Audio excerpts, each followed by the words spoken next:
تعالیٰ نے انسان کو یاد کرایا ہے کہ تو نے عبادت اپنے رب کی کرنی ہے، اور فرمایا رب تمہارا وہ ہے جس نے تمہارے لیے زمین کو فرش بنایا ہے، آسمان کو چھت بنایا ہے، اور آسمان سے پانی برسا کے تو زمین سے پھل اگائے ہیں، رزق لکم، وہ بھی تیرے کھانے کے لیے اگائے ہیں۔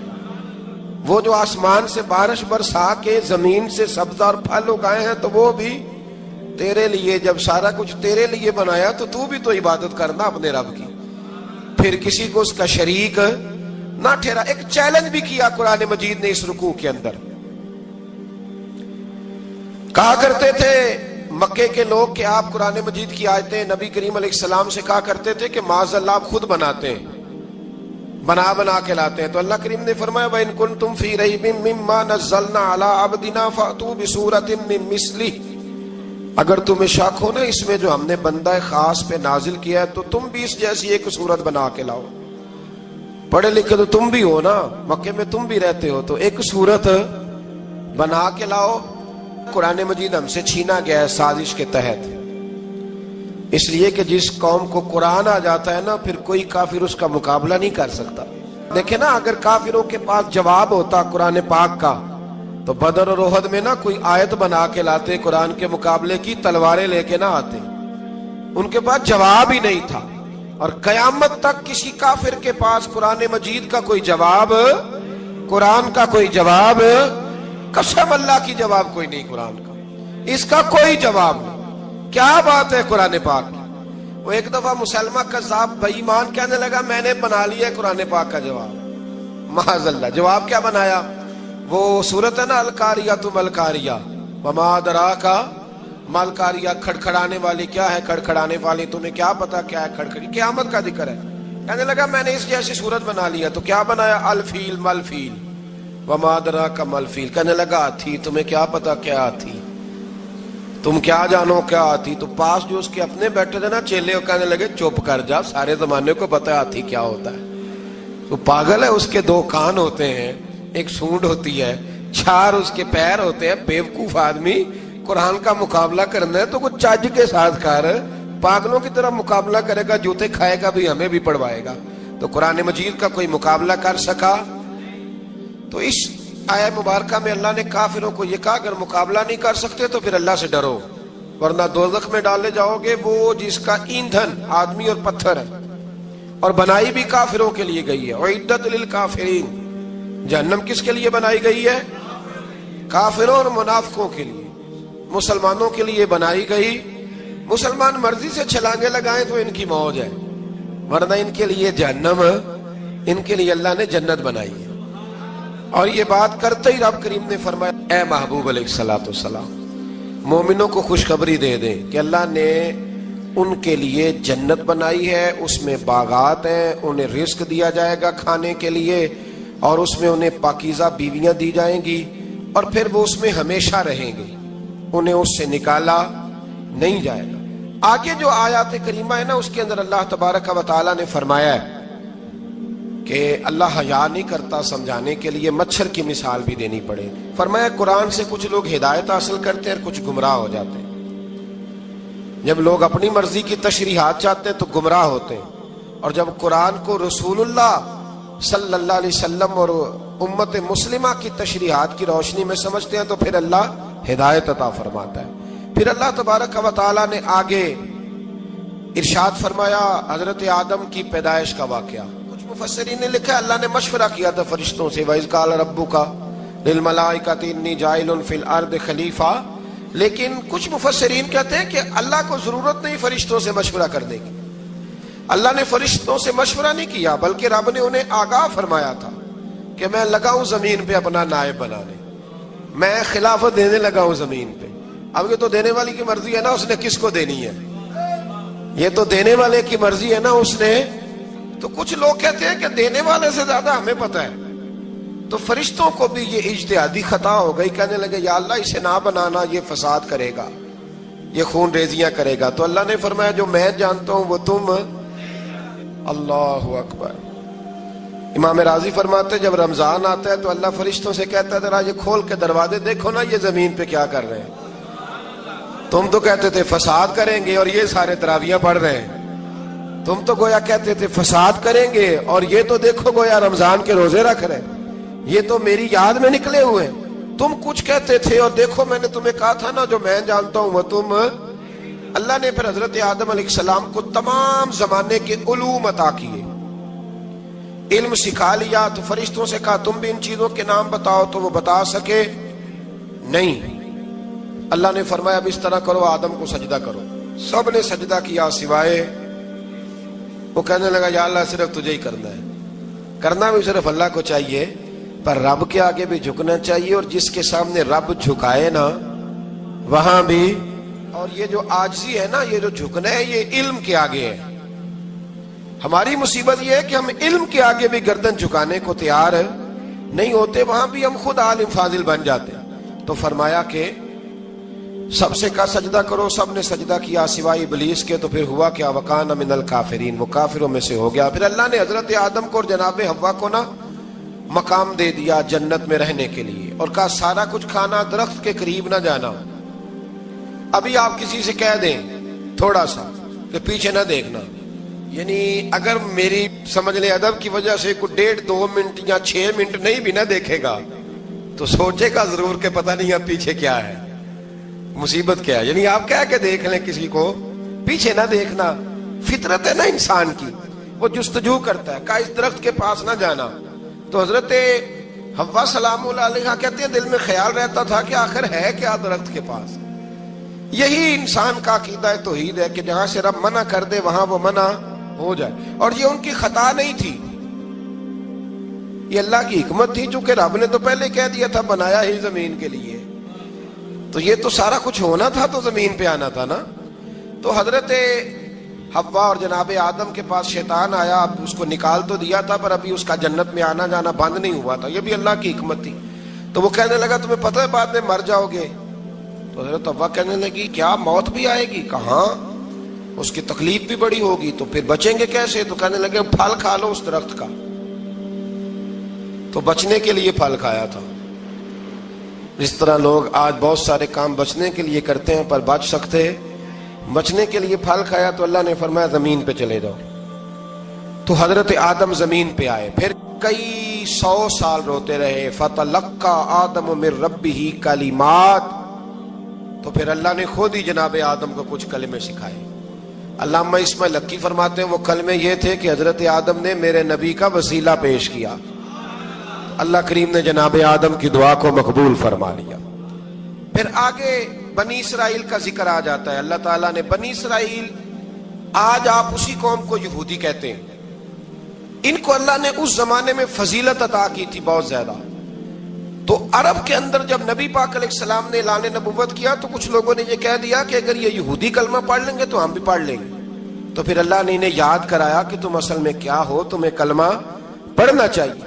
تو اہل یہود کا تذکرہ کرتے کرتے رب کریم نے ایک بات یہ بھی ارشاد فرمائی کہ تم لوگوں کو تو کہتے رہے ہو کہ وہ نبی آنے والے ہیں, وہ نبی آنے والے ہیں, اور جب آ گئے ہیں تو ماننے کو تیار نہیں ہو. تو فرمایا تأمرون الناس بالبر وتنسون انفسکم وانتم تتلون الکتاب, لوگوں کو بھلائی کا حکم دیتے ہو اور اپنے آپ کو بھول جاتے ہو. افلا تعقلون, تمہیں عقل نہیں؟ پھر اللہ نے انہیں یہ بھی یاد کرایا کہ یاد کرو وہ زمانہ کہ جب فرعون نے خواب دیکھ لیا تھا کہ کوئی بچہ اس کی سلطنت کو تباہ کرے گا, تو پھر اس نے تمہارے بچوں کو ذبح کرانا شروع کیا اور تمہاری بیٹیوں کو چھوڑتا تھا. فرمایا یہ بھی تو تم نے دیکھا, میں نے تمہیں پھر تم سے کہا جہاد کرو قوم عمالقہ کے خلاف, تو مقام طیہ میں جا کے یہ لوگ کہنے لگے ہم سے جہاد نہیں ہوتا. اللہ نے انہیں ایک میدان میں قید کر دیا. بڑی دلچسپ بات, قید تو لوگ ہوتے ہیں نا چار دیواری میں, تو اللہ نے بنی اسرائیل والوں کو جب انہوں نے کہا ہم جہاد نہیں کریں گے تو اللہ نے میدان میں قید کر دیا. میدان میں, یہ یاد رکھیں, جب انسان اللہ کی نافرمانی کرتا ہے تو اسے ایسی قید ملتی ہے جس کا اس نے تصور بھی نہیں کیا ہوتا. ایک میدان ہے مقام طیہ, قید ہو گئے. سارا دن سفر کرتے تھے, سارا دن, تو رات کو تھک کے سوتے تھے, صبح اٹھتے تھے نا جب, تو وہیں ہوتے تھے جہاں کل صبح چلے تھے. تو رب جب کسی کو قیدی بناتا ہے تو اسے زنجیروں کی, سلاخوں کی ضرورت, دعا فرمائے اللہ تبارک و تعالی غموں سے نجات عطا فرمائے. یہ دعا فرمائے، ایسی قید دیتا ہے کہ جس سے پھر چھٹکارا ہو سکتا۔ تو بنی اسرائیل کا بہت زیادہ تذکرہ اس بارے میں اللہ تبارک و تعالیٰ نے پھر بیان کیا، اور پھر کہا کہ انہیں جو حکم دیا جاتا تھا یہ اس کی سرتابی کرتے تھے، پھر اللہ نے ان پر ذلت نازل کر دی اور یہ ہمیشہ اس کا شکار رہیں۔ قوم سبت کا ذکر فرمایا اللہ نے، ہفتے والے دن کچھ لوگ نافرمانی کرتے تھے۔ ہمارے بھی ہیلے بہانے ہیں نا آج کل کاروبار میں، تو اسی سپارے کی آیت نمبر 65 کے اندر اللہ تعالیٰ نے حضرت داؤد کی قوم کا ذکر کیا کہ اللہ نے انہیں حکم دیا تھا کہ ہفتے والے دن مچھلیاں نہیں پکڑنی، تو وہ کہتے تھے چلو ہاتھ لگا کے نہیں پکڑنی، ہاتھ لگا کے۔ وہ ہمارے لوگ ہیلے بہانے تلاش کر لیتے ہیں نا، وہ بڑے جناب انشورنس والا آ گیا، اب وہ بینک والا آ گیا، وہ فلانے صاحب آ گئے، وہ تروڑ مروڑ کے کہانیاں باتیں، اور پھر ہمیں بھی رستے مل جاتے ہیں بچنے کے۔ مفتی صاحب نے کہہ دیا تھا، ایک مولانا سے میں نے ان کو کہا ہفتے والے دن مچھلیاں نہیں پکڑنے کا، نہیں پکڑتے، چھوٹے چھوٹے حوض بنا لیے تو مچھلیاں زیادہ آتی تھی اس دن۔ یہ بھی اللہ کی قدرت تھی، نماز کے وقت گاہک زیادہ آتے ہیں، یہ اس کی قدرت ہوتی ہے۔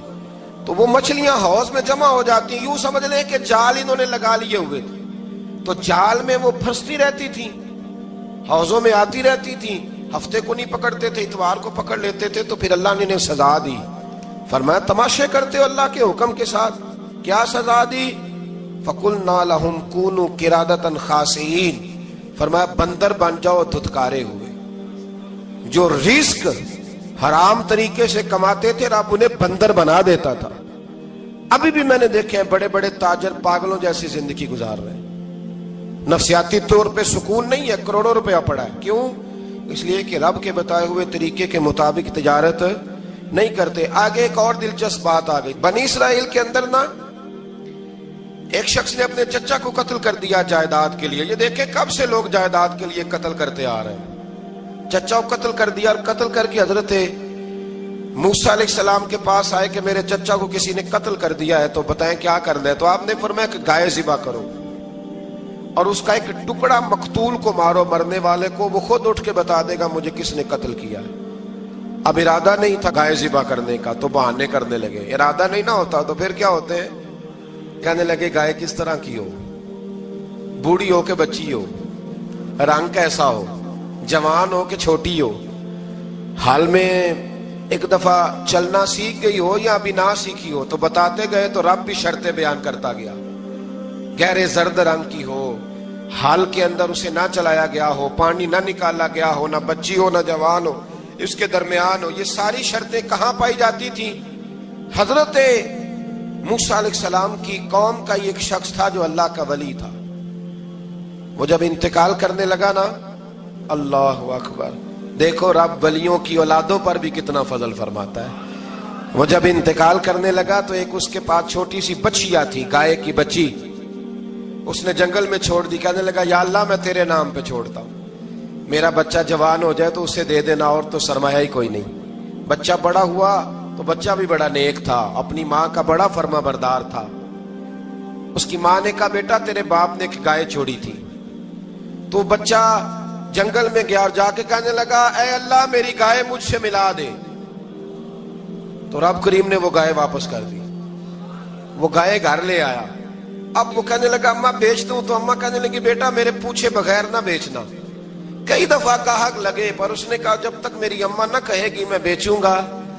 ادھر بنی اسرائیل والے شرطیں جتنی گائے کے بارے میں پوچھ چکے تھے وہ ساری اسی گائے میں پائی جاتی تھی۔ تو یہ ڈھونڈتے ڈھونڈتے وہاں پہنچ گئے، تو کہنے لگے گائے چاہیے۔ تو اس نے کہا بھی تمہاری مرضی سے نہیں، قیمت میری مرضی کی۔ ایک مفسر نے تو یہاں تک لکھا ہے کہ اس نے کہا گائے ذبح کر کے نا، تو جتنا گائے کے اندر گوشت ہوگا نا اتنا ہی کھال کے اندر تم مجھے مال بھر کے دو گے، اتنے سکے بھر کے دو گے، اتنی اشرفیاں بھر کے دو گے تو پھر تمہیں گائے دوں گا۔ تو پھر یہ گائے انہیں ملی اور یہ گائے لے کر کے آئے۔ زیادہ سوالات نہ کرتے تو زیادہ الجھتے نہ۔ ہم بھی دین کے معاملے میں بڑے سوال جواب کرتے ہیں، اتنا سوال کریں جتنی اس کی ضرورت ہے۔ ان لوگوں نے سوالات زیادہ کیے تو پھر الجھ زیادہ گئے۔ تو میرے بھائی اس کا ذکر بھی اللہ تبارک و تعالیٰ نے پہلے پارے کے اندر بیان فرمایا۔ پھر اللہ کریم نے فرمایا کہ کچھ ایسے لوگ بھی ہیں یہودیوں میں سے جن کا دعویٰ ہو گیا ہے کہ ہم اللہ کے بڑے پیارے ہیں، فرمایا یہ صرف ان کے منہ کی باتیں، یہ تو قیامت میں پتہ چلے گا نا کہ اللہ کا پیار کس کے ساتھ زیادہ ہے۔ اور پھر یہ بھی یہودیوں نے دعویٰ کیا ہے، اسی پارے میں اللہ فرماتے ہیں کہ ان کا دعویٰ ہے کہ ہم اللہ کے بڑے پیارے ہیں، جنت میں ہم ہی جائیں گے، تو اللہ فرماتے ہیں پھر مرنے کی دعا تو کرو، جنت میں تو مر کے جانا ہے نا۔ لیکن رب فرماتے ہیں یہ کبھی مرنے کی دعا نہیں کریں گے، اس لیے کہ انہیں پتہ ہے کہ ہم نے آخرت کے لیے کیا بھیجا۔ لے جی پہلا حکم آ گیا یا ایھا الذین آمنوا کہہ کے، پہلی آیت قرآن پاک کی پہلے سپارے میں پہلی آیت جس میں اللہ نے کہا یا ایھا الذین آمنوا، تو پہلا حکم آمنوا کہہ کے آیت نمبر 104 میں جو اللہ نے حکم دیا ہے نا، وہ نبی پاک کی تعظیم کا حکم ہے۔ پہلا حکم ہی اللہ نے حضور کی عزت اور ناموز کا ارشاد فرمایا۔ پہلا اس ترتیب کے لحاظ سے وہ ہوا یہ کہ جب نبی پاک کو بات ارشاد کرتے تو صحابہ کرام اٹھ کے عرض کرتے رائینا یا رسول اللہ، حضور سمجھ نہیں آئی ذرا رعایت کر دے۔ تو یہودیوں کی عبرانی زبان کے اندر نہ ذرا کھینچ کے پڑھتے تھے رائینا، تو اس کا معنی بنتا تھا معاذ اللہ اے ہمارے چرواہے، بکریاں چرانے والے کو بھی وہ رائینا کہتے تھے۔ تو جب صحابہ یہ کہنے لگے تو اللہ نے منع ہی کر دیا، فرمایا میرے محبوب کے غلاموں، اس لفظ کے پیچھے چھپ کے، اس لفظ کے پیچھے چھپ کے لوگ میرے نبی کی بے ادبی کر جاتے ہیں، تو جس لفظ کا کوئی ایک معنی بے ادبی والا بنتا ہو وہ لفظ بھی میرے نبی کے لیے نہ کہو، لفظ وہ والے کہو جس میں کوئی بے ادبی کا معنی نکلے نہ۔ یہاں لوگوں نے بڑے بڑے لفظ نہیں بول دیے، پھر کہتے میرا مطلب یہ تھا، میرا مطلب وہ تھا، تو تو نے وہ لفظ بولا کیوں جس کا کوئی غلط مطلب بھی نکل سکتا تھا۔ اللہ نے فرمایا یا ایھا الذین آمنوا لا تقولوا رائینا، اے ایمان والو رائینا کہو ہی نہ۔ تو یا اللہ کیا کہیں؟ فرمایا وقولوا انظرنا، تم کہو یا رسول اللہ ایک نظر فرمائیے، انداز دیکھیے، انظرنا ایک نظر۔ تو ہمارے بزرگ تو پہلے ہی بڑے پیار والوں نے کہہ دیا یا رسول اللہ انظر حالنا، کہتے کہاں سے لاتے ہو جملے؟ میں نے کہا اللہ کی کتاب سے، یا رسول اللہ انظر حالنا یا حبیب اللہ اسمع قالا، تو تم کہو انظرنا، محبوب نظر کرم کرے، واسمعوا، اور کیا ضرورت ہے دوبارہ پوچھنے کی؟ اللہ کہتا ہے پہلے ہی دھیان سے سنا کرو، پہلے ہی واسمعوا، پہلے ہی احتیاط سے سنو، وللکافرین عذاب علیم، اور کافروں کے لیے دردناک عذاب ہے۔ لیکن اسی پارے میں اللہ تبارک و تعالیٰ نے پھر اہل یہود کا ذکر کیا، تو یہود کہنے لگے کہ ہم حضرت ابراہیم کے ماننے والے ہیں، تو اللہ کریم نے وہ بھی ذکر کیا کہ میں نے تو ابراہیم کو آزمایا ہے، وَإِذِ ابْتَلَىٰ إِبْرَاهِيمَ رَبُّهُ بِكَلِمَاتٍ فَأَتَمَّهُنَّ، ہم نے ابراہیم کو کچھ چیزوں سے آزمایا ہے، وہ ہماری آزمائش پہ پورے اترے۔ قَالَ إِنِّي جَاعِلُكَ لِلنَّاسِ إِمَامًا، تو پھر ہم نے انہیں کہا کہ ہم آپ کو پوری دنیا کا امام بنائیں گے۔ وہ آزمائش کیا تھی؟ آگ میں جانا بھی آزمائش، بیٹے کا نہ ہونا بھی آزمائش، بیٹا ہوا تو پھر اسے وادی غیر ذی زرع میں چھوڑ کے آنا بھی آزمائش، بڑا ہوا تو پھر ذبح کرنا بھی آزمائش۔ فرمایا جہاں جہاں آزمایا ہے نا، ابراہیم ہماری آزمائش میں پورے اترے۔ فرمایا تو مفت میں حضرت ابراہیم کی اولاد بنتے ہو اور ان کا نام لیتے ہو اور ان کے ساتھ اپنا تعلق بناتے ہو، دیکھو تو صحیح وہ کتنی آزمائشوں سے گزرے۔ تو اس کا بھی اللہ نے اسی میں ذکر فرمایا۔ اور پھر وہ بات کرتے تھے حضرت یعقوب کی اور حضرت اسحاق کی، تو فرمایا وہ تو ہمارے اتنے خاص بندے تھے کہ وصال کے وقت بھی انہوں نے اپنی اولادوں کو نصیحت فرمائی تھی کہ اللہ کی توحید پہ قائم رہنا، اس کا ذکر بھی اللہ نے اسی پارے میں بیان فرمایا۔ اور جو حضرت ابراہیم اور جناب اسماعیل نے کعبہ تعمیر کیا تو اس کا ذکر بھی اللہ تعالیٰ نے اسی پارے میں فرمایا۔ فرمایا جب وہ کعبہ بنا رہے تھے تو کہہ رہے تھے ربنا تقبل منا، کہہ رہے تھے اے اللہ بنا ہم نے دیا ہے پر مہربانی فرما ہم سے قبول فرما لے۔ تو جو آیہ کریمہ آخر میں عرض کرنا چاہتا ہوں اس پر بھی تھوڑی توجہ فرمائیں گے تو بات بڑی نکھر کے باہر آئے گی۔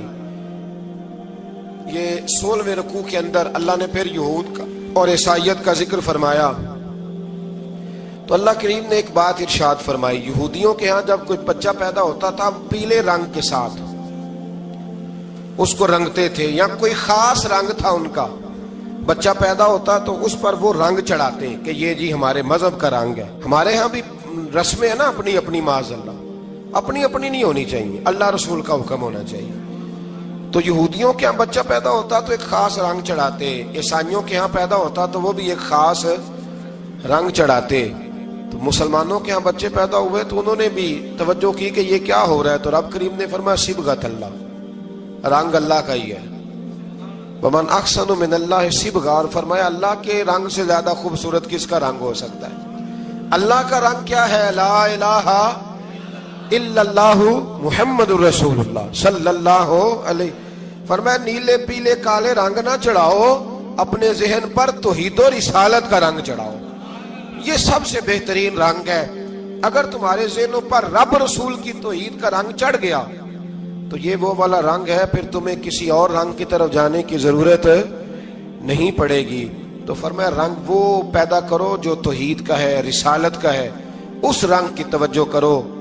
قرآن مجید کے اس پارے میں اللہ کریم نے مختلف باتیں بیان کر کے آخری رکوع میں یہ جو رنگ کا ذکر فرمایا نا، تو یہ لگتا ہے پورے پارے کا خلاصہ ہے کہ رب کریم نے فرمایا اصل بات یہ ہے کہ تمہاری سوچوں پہ رب رسول کی توحید و رسالت کا رنگ ہونا چاہیے۔